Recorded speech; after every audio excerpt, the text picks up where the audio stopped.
C'est l'attraction du concours, la présentation des plus belles bêtes. Un rendez-vous capital pour les producteurs avec de véritables enjeux. Pour le producteur, c'est être distingué, c'est avoir une carte de visite, c'est être choisi. Donc quelque part, c'est avoir un prix de rémunération qui est au niveau de la qualité. Donc on sort, si vous voulez, du tout venant. On est dans l'excellence des produits. Retour en 1843 aux origines du concours. Sur le marché aux bestiaux de Poissy, à l'ouest de Paris, les éleveurs viennent négocier leurs animaux les plus gras, mais aussi chercher un prix pour les plus beaux. En 1870, le rassemblement prend une autre dimension.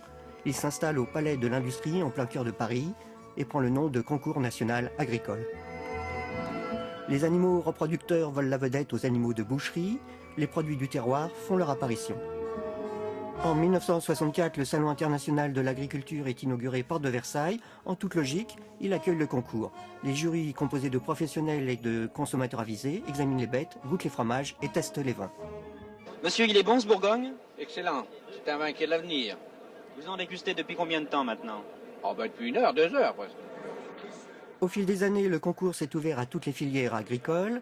10 000 jurés décernent près de 7 000 prix.